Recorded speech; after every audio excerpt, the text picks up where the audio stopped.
श्री शिवाय नमस्तुभ्यम हर हर महादेव। दोस्तों, आप सभी लोग जानते हैं कि 18 मार्च 2026 यानी बुधवार को पड़ रही है चैत्र महीने की अमावस्या तिथि। और दोस्तों, ये वो तिथि है जो चैत्र महीने में पड़ने वाली सबसे बड़ी तिथि है, क्योंकि यह बुधवार के दिन पड़ रही है। और इसी दिन किया गया 2 तेल के दीपक का उपाय कभी भी खाली नहीं जाता है और इसका बहुत ही बड़ा और विशेष महत्व होता है। पूज्य गुरु जी ने कहा है, अगर कभी भी मौका लग जाए और चैत्र महीने की अमावस्या बुधवार को पड़ जाए तो आप लोगों को 2 तेल के दीपक वाला उपाय तो अवश्य ही करना चाहिए। और इन दोनों का संयोग बहुत ही कम आता है। और दोस्तों, पूज्य गुरु जी ने अपनी शिव महापुराण की कथा में बताया है, इस दिन आपको 2 दीपक वाला उपाय तो अवश्य ही करना चाहिए, क्योंकि ऐसा दिन पूरे साल में सिर्फ एक ही बार आता है। और दोस्तों, आप सभी लोग जानते हो कि चैत्र अमावस्या का अगर सबसे बड़ा कोई उपाय है तो वो 2 तेल के दीपक वाला उपाय है। तो दोस्तों, इस अमावस्या के दिन आप लोगों को इस 2 तेल के दीपक वाले उपाय को जरूर करना है। बहुत सारे लोग होंगे जिन लोगों ने इस उपाय को न किया हो, मतलब पूरा साल निकल गया और उन्होंने किसी भी दिन इस दीपक वाले उपाय को न किया हो। पर दोस्तों, आपके पास एक आखिरी मौका बचा हुआ है, जो कि 18 मार्च के दिन है। तो इस दिन आप लोगों को इस वाले उपाय को जरूर कर लेना है। भले ही आपने पूरे साल भर इस उपाय को ना किया हो, पर अगर आपने इस चैत्र महीने में पड़ने वाली अमावस्या के दिन अगर इस वाले उपाय को कर लिया तो आपको इस उपाय को करने का वो फल मिलेगा जिसकी आपने कभी कल्पना भी नहीं करी होगी। इसीलिए आप लोग इस वाले उपाय को एक बार जरूर कर लेना, ताकि आप लोगों के हाथ से यह मौका ना जा सके और आपको इस उपाय को करने का फल मिल सके। दोस्तों, यह उपाय पंडित जी ने अपनी अभी की ही शिव महापुराण की कथा में बताया है, जिस उपाय को आज हम आपको बहुत अच्छे से समझाने वाले हैं। इस वीडियो को देखने के बाद इस उपाय को समझने के लिए आपको कोई और वीडियो को देखने की जरूरत नहीं पड़ेगी। तो चलिए दोस्तों, उपाय को शुरू करते हैं। देखिए, यह इस चैत्र महीने के बुधवार के दिन यह इतना खास होता है, इतना महत्वपूर्ण होता है। देखा गया है कभी कभी बड़े बड़े पूजा पाठ अनुष्ठान से जो मनोकामना पूर्ण नहीं होते, वो इस चैत्र महीने के अमावस्या के दिन एक छोटे से उपाय करने से ही आपकी मनोकामना पूर्ण हो जाती है। और बहुत सारे लोगों ने इस उपाय को किया भी है और उनको इस उपाय को करने का फल भी जरूर मिला है। अगर आप लोग भी इस उपाय को बुधवार अमावस्या के दिन करना चाहते हैं तो आप इस उपाय को पहले अच्छे से समझ लेना, सुन लेना, उसके बाद करना। आपको इस उपाय का फल जरूर मिलेगा। और इस उपाय को कर लेने से आपके घर में चाहे किसी भी प्रकार की दुख और समस्या क्यों ना चल रही हो, आपको उसका कारण भी नहीं पता है कि भाई ये समस्या किस कारण से चल रही है, उसका कुछ भी कारण हो सकता है, जैसे पितृदोष हो सकता है या किसी भी तरह का मंगल दोष भी हो सकता है। तो इस दिन आप लोगों को यह वाला उपाय कर लेना है। यह एक ऐसा उपाय है जिस उपाय को अगर किसी विशेष दिन पर किया जाए तो भाई उस विशेष दिन का जो है वह तो हमें मिलता ही मिलता है। पर हमने उस दिन पर इस उपाय को किया है तो हमें उससे भी बड़ा फल मिलता है, और फल बहुत जल्दी मिलता है, क्योंकि आप इस उपाय को बहुत ही बड़े और विशेष दिन पर कर रहे हो। तो चलिए अब उपाय के बारे में बात करते हैं, लेकिन उससे पहले आप लोगों को यह जानना आवश्यक है कि आखिर यह उपाय किस समय करना है, किसको करना है और कैसे करना है। तो चलिए हम आगे आपको वीडियो में एक एक करके बता देते हैं। लेकिन उससे पहले अगर आप लोग हमारे चैनल पर नए हैं तो हमारे चैनल को सब्सक्राइब कर लेना और इस वीडियो को लाइक करके कमेंट बॉक्स में श्री शिवाय नमस्तुभ्यम ओम नमः शिवाय जरूर टाइप कर देना। और अपने फायदे के लिए, गरीबी दूर करने के लिए इस वीडियो को पूरा देखकर जाना, तभी आपको लाभ की प्राप्ति होगी। यदि आज आपने वीडियो को बीच बीच में से देखा, काट काट कर देखा, तो आपको जीवन में कभी सफलता हासिल भी नहीं। दोस्तों, इस 2 दीपक वाले उपाय को हमें इस अमावस्या के दिन कैसे करना है, किसको करना है, किस समय करना है और कहां पर करना है, ये सारे सवालों के जवाब आपको इस वीडियो में मिल जाएंगे। और जो ये वीडियो देखेगा भाई, उसको 2 तेल के दीपक वाला उपाय जरूर करना चाहिए, क्योंकि इस दिन दीपक का भी बहुत ही बड़ा और विशेष महत्व होता है। और जब बात आ जाए 2 तेल के दीपक की तो ये सोने पे सुहागा वाली बात हो जाती है, और ये एक बहुत ही बड़ा उपाय हो जाता है इस चैत्र अमावस्या का। अब हम समझते हैं इस वाले उपाय को हमें करना किस समय है, इस 1 दीपक वाले उपाय को हमें इस अमावस्या के दिन करना किस समय है। तो देखिए, इस उपाय को करने का जो समय है वह सुबह का समय है और शाम का समय भी है। अब देखिए, यहाँ पर हम मुख्य रूप से सुबह का समय नहीं बोलेंगे, क्योंकि 18 मार्च बुधवार अमावस्या का दिन है और इस दिन प्रदोष काल के समय का बहुत महत्व होता है। बाकी अगर सुबह के समय भी करेंगे तो भी अच्छा होगा, उसमें कोई भी दिक्कत वाली बात नहीं है। तो चलिए जानते हैं इस विशेष उपाय के बारे में।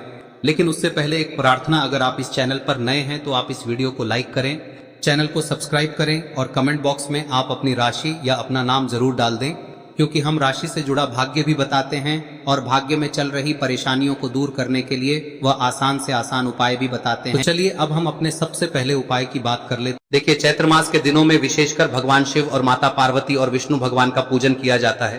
अब साथ ही साथ चैत्र अमावस्या का दिन भी पड़ गया है, तो ऐसा समझ लीजिए आपके जीवन में धन भी आएगा, सुख भी आएगा, धन बढ़ेगा भी, और साथ ही साथ आपके जीवन के सारे संकटों को भगवान शिव जी दूर कर देंगे। तो चलिए सबसे पहले बात कर लेते हैं सबसे पहले उपाय की, जो कि अमावस्या वाले दिन आपको विशेष कर करना है। और इस उपाय को करने से आपकी कोई भी ऐसी इच्छा कोई भी विश जो अभी तक अधूरी है, पूरी नहीं हो रही है, तो आपकी बड़ी से बड़ी विश और मनोकामना भी पूरी हो जाती है। जब आप बुधवार अमावस्या वाले दिन इस पहले उपाय को कर लेते हैं तो देखिए, आप सभी जानते हैं कि श्री हरि विष्णु जो है उन्हें तुलसी दल सबसे प्रिय है। बिना तुलसी माता के श्री हरि विष्णु अधूरे हैं और बिना तुलसी पत्तों के श्री हरि विष्णु का भोग अधूरा है। अब श्री हरि विष्णु को प्रसन्न करके आप अपनी किसी भी मनोकामना को पूरा कर सकते हैं, क्योंकि श्री हरि विष्णु प्रसन्न हो गए तो आपकी कोई भी विश और इच्छा मनोकामना अधूरी नहीं रहेंगी। तो आपको तुलसी के 5 पत्ते लेने हैं। अब ये 5 तुलसी के पत्ते जो आपने लिए हैं, ये 5 तुलसी के पत्ते आपको श्री हरि विष्णु को अर्पित करने हैं। अपने घर के मंदिर में ही ठीक है, ऐसा आपको करना है। आपके घर में श्री हरि विष्णु की कोई मूर्ति है, प्रतिमा है, वहां पर यह 5 तुलसी के पत्ते आप रखें और साथ ही साथ एक देसी घी का दीपक गोल बाती का आपको लगाना है और ओम नमो भगवते वासुदेवाय नमः इस मंत्र का आपको 11 बार जप करना है। देखो मंत्र कौन सा है, ओम नमो भगवते वासुदेवाय नमः, और फिर श्री हरि विष्णु से अपनी विश, अपनी इच्छा, अपनी मनोकामना कह देना और फिर देखना आपकी विश और इच्छा, जो भी आपकी मनोकामना है, जो भी अपने जीवन में आपको चाहिए। अगर निर्धनता बहुत है, आप अपने घर से गरीबी को दूर करना चाहते हैं, या फिर धन आपका बढ़ता नहीं है, आप चाहते हैं कि आपका धन बढ़े, या फिर आपके घर में फिजूल खर्ची बहुत होती है, पैसा आपके पास नहीं रुकता है, आप चाहते हैं कि पैसा आपके पास रुके, या फिर घर में कोई व्यक्ति ऐसा है जो बहुत बीमार रहता है, या फिर किसी का विवाह नहीं हो पा रहा है, तो जो भी आपकी इच्छा है, जो भी आपके विश है, बस एक बार श्री हरि विष्णु से कह दें। दिन है, साथ ही 7 साल का सबसे बड़ा दिन है। यह दिन इतना उत्तम है कि जो आप श्री हरि विष्णु से मांग लेंगे, जो उनसे कह देंगे, वह आपकी विश, आपकी मनोकामना को बहुत जल्दी पूरा कर देंगे। तो यह पहला उपाय है। चलिए बात करते हैं दूसरे उपाय की। देखो, यदि आपके जीवन में आर्थिक संकट बहुत अधिक हो रहे हैं, धन की समस्या लगातार जीवन में बनी हुई है, एक एक रुपयों को प्राप्त करने के लिए आपको बहुत अधिक मेहनत कर रहे हैं, तो आज रात्रि में सोने से पहले आपको हो यह चमत्कारी दीपक का उपाय अवश्य करना है। या फिर यदि आपका जो व्यापार है, बिजनेस है, दुकान है, वह अच्छे से नहीं चल पा रही है, तो आज रात्रि में इस विशेष दीपक का उपाय आपको अवश्य करना चाहिए। देखो दोस्तों, दीपक हमारे घर में सभी नकारात्मक शक्ति को बाहर करता है। यह उपाय आपको साल में केवल 1 बार करने का ही मौका मिलता है। देखिए, इस उपाय के लिए आपको तुलसी जी की जो सूखी लकड़ी होती है उसे ले लेना है। देखिए दोस्तों, यदि आपके पास पुरानी तुलसी जी की लकड़ी है तो उसे आप ले सकते हैं, और यदि आपके घर में तुलसी जी जो लकड़ी है वह सूखी हुई है तो उसकी लकड़ी आप तोड़ के इस्तेमाल कर सकते हैं। लेकिन आपको ध्यान रखना है कि सूर्यास्त से पहले पहले ही आपको ये जो तुलसी जी की लकड़ी है इसे अवश्य ही तोड़ लेना है। तो इस उपाय के लिए आपको सबसे पहले तो एक मिट्टी का दीपक लेना होगा, चाहे तो आटे का दीपक भी ले सके, क्योंकि आटे का दीपक सभी दीपक में सर्वोत्तम माना गया है। इस दीपक के अंदर आपको शुद्ध घी का प्रयोग करना होगा, और इससे दीपक के अंदर आपने जो तुलसी जी की लकड़ी ली है उसे भी रख देना है। लेकिन ये जो तुलसी जी की लकड़ी है, इसमें आपको चारों तरफ अच्छे से घी लगा लेना है। देखिए, गुरुजी ने बताया है कि जो तुलसी जी की लकड़ी है, यदि आप उपाय करते हैं और बहुत ही शीघ्रता से जल जाती है, तो इसके लिए आपको एक कार्य करना है। आपको थोड़ी सी रुई ले लेनी है और उस रुई को आपने जो तुलसी जी की लकड़ी ली है उस पर अच्छे से चारों तरफ लपेट देनी है। तुलसी जी की लकड़ी के ऊपर रुई लपेटने के बाद इसे आपको पूरा घी के अंदर डुबो लेना है। अब इसे आपको बाती के रूप में प्रयोग करना है। अब दोस्तों, इस दीपक को आपको प्रज्वलित कहां करना है? तो इस दीपक को आपको या तो भगवान विष्णु के सामने प्रज्वलित करना होगा, या फिर आपको भगवान श्री राम के सामने प्रज्वलित करना होगा, या फिर भगवान कृष्ण के सामने, यानी कि भगवान विष्णु के जो भी अवतार हैं उनके सामने आप ये दीपक प्रज्वलित कर सकते हैं। या फिर आप इस दीपक को माता तुलसी जी के सामने भी प्रज्वलित कर सकते हैं। पूज्य गुरु जी ने बताया है कि जो भी व्यक्ति इस प्रकार से तुलसी जी की डंडी से या दीपदान कर देता है, उसके जीवन में कभी भी धन की समस्या नहीं होती है। इसीलिए आपको ये पूरे साल में केवल 1 बार ही मौका मिलता है। इस उपाय को करके देखना, आपकी सभी इच्छाएं जरूर पूर्ण होंगी। ये जो उपाय है रात्रि में सोने से पहले करना है। अब बताते हैं तुलसी के गमले में आपको वह कौन सी चीज डालनी है जिस उपाय को करने से आप अपने जीवन में महाधनी बन जाएंगे। इतना धन आपको मिलेगा कि कभी भी आपके धन में कमी नहीं आएगी, कभी भी आपका धन बर्बाद नहीं होगा। आपके पैसे की बर्बादी बिल्कुल आपके जीवन से रुक जाएगी। और जो लोग कहते हैं कि घर में पैसा तो आता है, पैसा रुकता नहीं है और पैसा बढ़ता नहीं है, वृद्धि नहीं हो रही है, उन्हें भी विशेष यह तीसरा दिन जरूर करना चाहिए। तो देखिए, पहले ही आपको बता दिया कि श्री हरि विष्णु की पूजा और उनका भोग श्री मतलब तुलसी मैया के बिना अधूरा है ना। और तुलसी मैया जो है वह श्री हरि विष्णु के बिना अधूरी है। तो देखिए, जब भी आप तुलसी का कोई उपाय करेंगे तो सीधे सीधे आप श्री हरि विष्णु को प्रसन्न कर लेते हैं।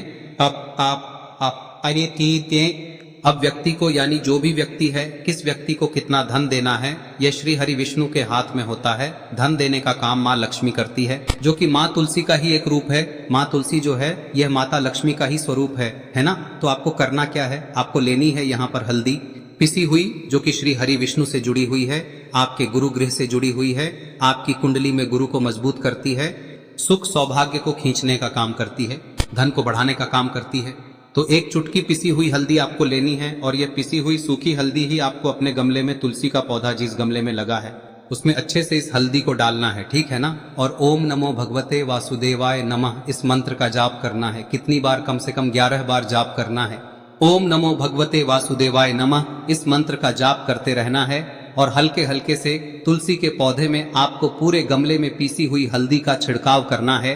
तो देखिए, जो व्यक्ति लेता है, ऐसा समझ लीजिए अपने जीवन से नहीं आने वाली 7 पीढ़ियों के जीवन से निर्धनता और गरीबी को दूर कर देता है। क्योंकि हल्दी जो है ना, यह साधारण नहीं है। हल्दी इतनी उत्तम होती है कि रातों रात आपके जीवन में चमत्कार करती है। आपने देखा होगा कि कोई भी शादी होती है, विवाह होता है ना, कोई भी ऐसा शुभ काम हम करते हैं उसमें हल्दी जरूर लेते हैं। गृह प्रवेश जब हम करते हैं तो हल्दी के स्वास्तिक का निर्माण करते हैं। कोई भी अच्छा काम करने जा रहे हैं, हल्दी उसमें लेते हैं और हल्दी जो है ये आपके गुरु ग्रह को मजबूत कर देती है। अगर कुंडली में गुरु कहीं ना कहीं मजबूत है तो इससे उत्तम का मिलेगा नहीं। बहुत ही उत्तम उपाय है, तुलसी के गमले में एक चुटकी पीसी हुई हल्दी डालना है, तो यह बहुत ही उत्तम उपाय है। इस उपाय को आप जरूर, साल का सबसे बड़ा यह दिन है, तो इस उपाय को करने से श्री हरि विष्णु और महादेव आपसे न केवल प्रसन्न होते हैं, पाप होते हैं, आपसे इतना प्रसन्न हो जाते हैं कि जीवन में कभी आपके गरीबी और निर्धनता को नहीं आने देते हैं। तो चलिए अब बात कर लेते हैं अपने तीसरे उपाय की, जो कि मुख्य द्वार से जुड़ा हुआ है और यह उपाय है स्थिर लक्ष्मी के वास के लिए। ऐसा पैसा आपके घर में आएगा जो आपके घर में ही रुकेगा। ऐसा पैसा कभी आपके घर में नहीं आएगा जो आपके घर से जाएगा और विशेषकर फिजूल खर्ची में जाएगा। अब आधे से ज्यादा लोगों की यही समस्या होती है कि घर में पैसा तो आता है लेकिन बहुत जल्दी घर से चला जाता है या फिर फिजूल खर्ची में चला जाता है। तो धन की बर्बादी जिन लोगों के घर में हो रही है उन्हें विशेषकर यह तीसरा उपाय करना है, या जिन लोगों के पास बिल्कुल पैसा आना बंद हो गया है, सर पर लगातार कर्जा बढ़ रहा है, उन्हें भी यह विशेष तीसरा उपाय करना है। तो देखिए, आपको फिर से क्या लेना है, हल्दी लेनी है पीसी हुई, जो कि श्री हरि विष्णु से ही जुड़ी हुई है ना। पीसी हुई हल्दी लेनी है और थोड़ा सा पानी डालकर उसका गाढ़ा गाढ़ा आपको पेस्ट बना लेना है। अब इसी हल्दी से आपको अपने घर में स्वास्तिक बनाने हैं। कितने स्वास्तिक? एक स्वास्तिक आपको बनाना है अपनी तिजोरी पर, जिसमें आप पैसा रखते हैं, चाहे तो आप संदूक में रखते हैं, अलमारी में रखते हैं, जिस चीज में भी पैसा रखते हैं, बस वहां पर हल्दी से एक स्वास्तिक बनाना है। दूसरा स्वस्तिक आपको कहाँ बनाना है? अपने घर के मंदिर में, है ना। और 2 स्वस्तिक आपको बनाने हैं अपने घर के मुख्य द्वार पर बाहर की तरफ। हल्दी से 4 स्वास्तिक आपको बनाने हैं। 2 स्वास्तिक मुख्य द्वार पर बाहर की तरफ, एक तिजोरी पर, है ना, और एक अपने घर के मंदिर में। बस यह उपाय आप लिया तो देखिए, जो धन की तिजोरी है उसमें पैसा भरा रहेगा। कभी भी धन की तिजोरी धन से खाली नहीं होगी, क्योंकि जहां पर हल्दी का स्वस्तिक एक होता है वहां कभी धन की कमी नहीं होती है। हमेशा वहां पर धन की देवी माता लक्ष्मी वास करती हैं, क्योंकि हल्दी किससे जुड़ी हुई है? श्री हरि विष्णु से। और माँ लक्ष्मी कहाँ होती है? जहाँ श्री हरि विष्णु वास करते हैं। अब बात करें कि आपके घर का मंदिर जो है उसमें अगर आप एक स्वास्तिक बनाते हैं तो आपके घर से ऊर्जा जो है, पूरे में ऊर्जा फैलती है ना। तो आपके घर में पॉजिटिव एनर्जी बढ़ती है, सकारात्मक ऊर्जा बढ़ाती है। जब आप अपने घर के मंदिर में हल्दी का स्वस्तिक बनाते हैं, आपके घर से बुरी शक्तियां, नेगेटिव एनर्जी जैसी चीजें बिल्कुल आपके घर में नहीं रुकती है। मुख्य द्वार तो इतना उत्तम होता है कि मुख्य द्वार से ही माँ लक्ष्मी की नजर सबसे पहले आपके मुख्य द्वार पर ही पड़ती है। और मुख्य द्वार पर अगर आपने हल्दी के स्वस्तिक बना दिए तो माँ लक्ष्मी देखते ही प्रसन्न हो जाती है, क्योंकि यह श्री हरि विष्णु से जुड़ी हुई है ना। और हल्दी के स्वास्तिक जहां पर जो व्यक्ति अपने घर के मुख्य द्वार पर बनाते हैं, ऐसा समझ लीजिए माँ लक्ष्मी उनके घर में वास करती ही करती है और कभी भी ऐसे घर को फिर छोड़कर नहीं जाती है। स्थिर लक्ष्मी का वास आपके घर में होगा। यह हल्दी के स्वास्तिक बहुत ही उत्तम है। साथ ही साथ कोशिश करें कि इस दिन गाय माता को हरी घास अवश्य खिलाएं। अगर आपको हमारी ये वीडियो पसंद आई हो तो हमारे इस वीडियो को लाइक करें, चैनल को सब्सक्राइब करें, कमेंट बॉक्स में लिखे हर हर महादेव, जय मां लक्ष्मी। अब बात करते हैं अगले उपाय की। हम सभी के घरों में माता तुलसी का पौधा अवश्य ही होता है। तो देखिए, हमें तुलसी जी के पौधे से सबसे पहले तो 3 पत्ते तोड़ने। देखो, एकादशी वाले दिन आपको तुलसी के पत्ते नहीं तोड़ने। तो देखिए, तुलसी जी के आपको 3 पत्ते तोड़ने लेने, और इन तुलसी जी के पत्तों को तोड़ने के बाद आपको 1 चुटकी हल्दी भी अपने साथ में लेनी है। हल्दी के अंदर आपको जल मिलाकर के पेस्ट के रूप में तैयार करना है, और इसी के साथ में आपको एक दीपक भी लेना होगा। दीपक आप मिट्टी का भी ले सकते हैं, आटे का भी ले सकते हैं, और इस दीपक में आपको शुद्ध घी डाल के इसमें आपको लंबी रुई की बाती का प्रयोग करना है। देखिए दोस्तों, आपके पास 3 तुलसी जी के पत्ते हैं। तो पहला जो तुलसी जी का पत्ता है उस पर आपको सबसे पहले तो जो आपने हल्दी ली है उसकी एक बिंदी लगानी है। और पहला जो तुलसी जी का पत्ता है आपके घर में, भगवान विष्णु का चाहे कोई सा भी स्वरूप हो, चाहे लड्डू गोपाल जी का स्वरूप हो, या फिर भगवान कृष्ण की आपके मंदिर में प्रतिमा हो, या फिर भगवान श्री राम की प्रतिमाएं, उनके सामने आपको पहला तुलसी जी का पत्ता अर्पित करना है। अब देखिए दोस्तों, आपके पास जो 2 तुलसी जी के पत्ते हैं और आपके पास जो एक दीपक है, इन्हें आपको लेकर के पहुंचना है।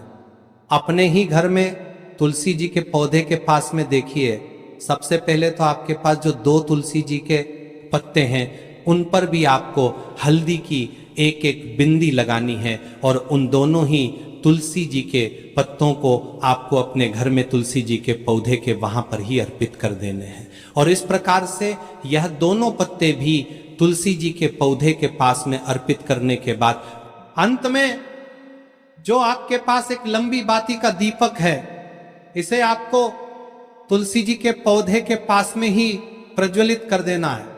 जो भी व्यक्ति अपने ही घर पर इस प्रकार से तुलसी जी के 3 पत्तों का ये उपाय कर लेता है तो उसका परिवार हमेशा खुश रहता है। उसके परिवार में कभी भी कोई भी संकट उत्पन्न नहीं होता है, और यदि आपके घर में जो भी ग्रह क्लेश है वह भी समाप्त होते हैं।